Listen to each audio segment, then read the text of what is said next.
everyone. This is Tanya here from EduTV. I welcome you all to this esteemed gathering today. It is my great privilege to stand before you today to inaugurate this virtual Counsellors Colloquium organized by EduTV. And I would want to express my heartfelt appreciation to all of you for joining us on this special occasion. As we all know that education today is not just about acquiring knowledge, it's more about empowering individuals to share their destinies. In this beliefs that has fueled our dedication to creating platforms like today's Counsellors Colloquium, where we've all come together to strengthen the bridge between schools and universities.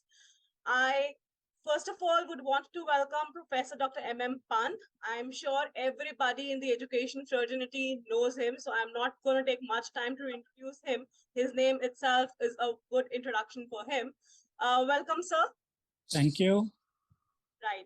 I would also want to extend our deepest gratitude to Mrs. Alka Avasthi, the principal of the Mayur School, Noida, for her unwavering support and enthusiasm for this event, and her commitment to the education industry is an inspiration for all of us. Today, we are honored to have participation of esteemed school counselors from various institutions. You can also see a few names in my backdrop, which gives you an idea as to we have counselors from which all schools joining in. Counselors, your presence here reflects your dedication to guiding and nurturing the next generation of learners. I would also want to welcome distinguished experts who have joined us from different institutions. We have Mr. Dennis Richard from Avantika University. We have Mr. Rupesh Sinha from Rishihud University. We have Mr. Ashutosh from Vijay Bhumi University. Ms. Charushila Nerula from University Connections. Dr. Neha Vashisht from the Shobit University, and Mr. Manik Gupta from the Mentor. Sir, ma'am, your expertise and experiences enrich our discussions today. The idea of today's conference is to discuss about the various career options that are available for students these days, and what are the things that the counselors should keep in mind, because as counselors, they are the ones who talk to the students in person every day. And they have a lot of queries and things in their mind as to how should the funding be taken care of. I'm sure Ms. Charushila, Mr. Manik, and the others will be able to help us out in that. And the various things that are available for the students now, the next generation. Charushila, ma'am, if you are there with us. Ma'am, I would want you to, since you are also in the field of guiding students to study abroad, not only India, I would want you to please elaborate onto the different career opportunities and educational opportunities available for students in abroad countries, and also if we can also throw in some light onto the vital documentations for overseas studies, apart from the different countries that the students prefer and the financial considerations. Of course. Thank you. Thank you, Tanya, for inviting in this morning. And it has been an absolute pleasure listening to these amazing stalwarts in education. Thank you, Professor Pant, for sharing your 2 cents. My husband comes from Kanpur, and, we have this Kanpur and Delhi debate all the time.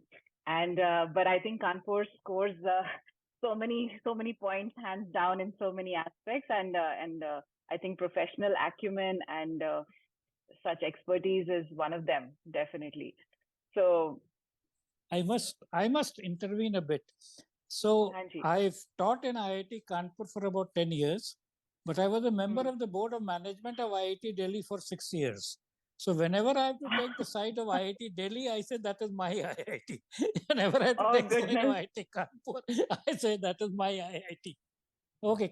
I think I'm somewhere in between that right now, because my organization is definitely very much Delhi based, and I juggle a lot between now Delhi, Bangalore, and of course the team is spread.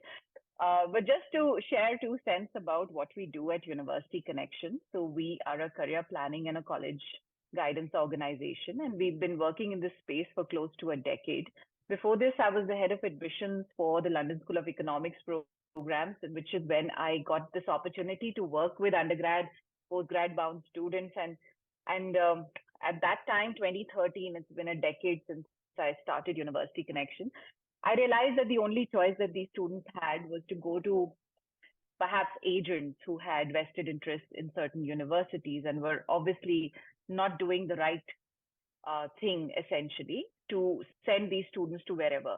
Now, as a parent, I somehow felt that there was this space that unbiased guidance needed to occupy.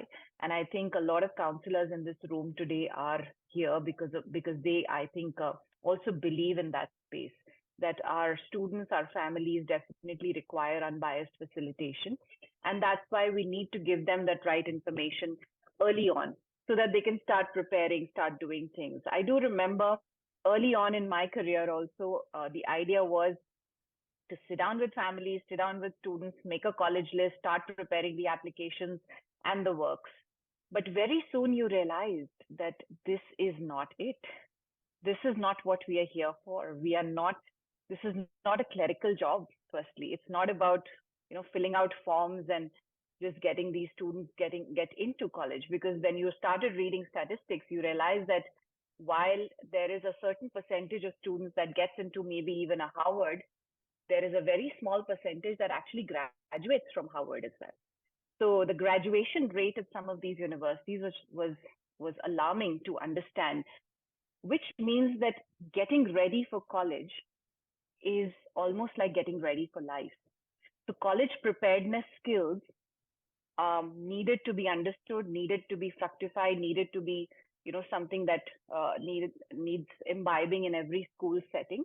And so, at least in my programs that I do with counselors, particularly, which is on the lines of, I run a program called the Counselor Success Program, where we actually talk about what are these college preparedness skills. And primarily, we've been able to boil them down to three. And one is, of course, communication skills, which is right from written to verbal communication. Two is research abilities. And three are critical thinking abilities. And believe you me, even as counselors, when we ask the question on what do you think are critical thinking abilities, there are multiple answers that people come up with. And I want to give a small tool to the counselors today, since you're present here, and maybe when you're talking to your students, you may want to discuss these three. I'm sure you can do enough when you're talking about communication and research.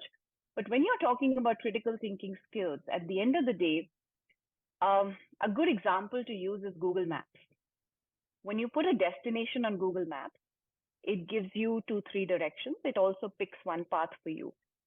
And that's the time you ask your student, so why do you think that Google Maps picks that path for you? Like, ma'am, it might be the shortest, it might be less traffic and this and that. Or maybe you also pick that path because you know some landmark close by. The point is that path has a name. That path is called the critical path. It is essentially where you're headed. So at the end of the day, critical thinking is a decision-making tool that allows you to arrive at the critical path after looking at all the parameters. So Google Maps is critical thinking in action for you. At the end of the day, when they start visualizing all of this, they start looking at this, they start realizing that my education has to also lead me to this critical path. I am trying to arrive at what's going to be the critical path of my life at the end of the day. There's a whole module on this. I won't go into that. But coming back to your question, Tanya, I think it's very important to understand that, my entire work and body of work on career guidance and college planning has been around equity and access. And I strongly feel that because we are Indians, because we are seeped into this country that is so diverse, not only in terms of intellectual capital, but also in terms of course, the parity that exists, whether between the haves and the have-nots. It becomes our moral duty to ensure that we create more and more access for more and more students. And therefore, in the last 3 years alone at University Connection, at least, we've aggregated more than $60 million in scholarships for our students, and we are very proud of that. And as a result of that, we've created our own methodology on how do we build access for students. And that's where I would urge every counselor in the room to perhaps become like that repository of information, So when you know that your student is applying to, for example, Europe, Netherlands, it's important for you to know about the Erasmus Mundus program or the Holland Scholarship or various others. And it's really important for us to definitely research more as counselors. So research is very crucial to the life of a counselor.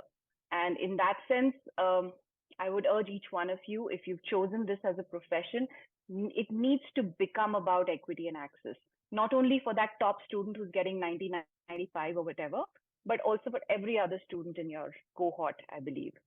Of course, very happy to offer extended support to each one of the counselors here, because we support a lot of schools in the country as well as outside the country. So happy to do that as well. Other than that, when the students are applying for universities, and especially if they're looking at scholarships and beyond and top universities, there is a lot that has been said about profile building and about how to, connect the dots as such. But definitely there are 5 things that all students would need. One, of course, academic grades to some extent, 9 through 12, everything matters. Certain exams have become important. The SAT might be optional at some places, but the SAT still continues to be accepted at a few other places. IELTS, TOEFL. There's the thinking skills and assessment test at an Oxford or a Cambridge or otherwise. So there are many others. Of course, again, calls for some research. Recommendation letters have become exceedingly important, even for Indian universities, as we know. So therefore, that relationship between teachers and students has to be, it's important to emphasize on that. Profile building, I won't get too much into it because I know all of you kind of know about it, but I'm happy to take any questions on this. And lastly, college essays, because that's where you get a chance to actually write to universities and explain to them why me. And of course, much has been said on this, but I run particularly a program called the Writing Enhancement Program. That's more of a thinking enhancement program that allows students to reflect, introspect, and dig out those interesting reflective essays. And I think I'll stop here because there is so much that can be otherwise said. So please, Tanya, over to you.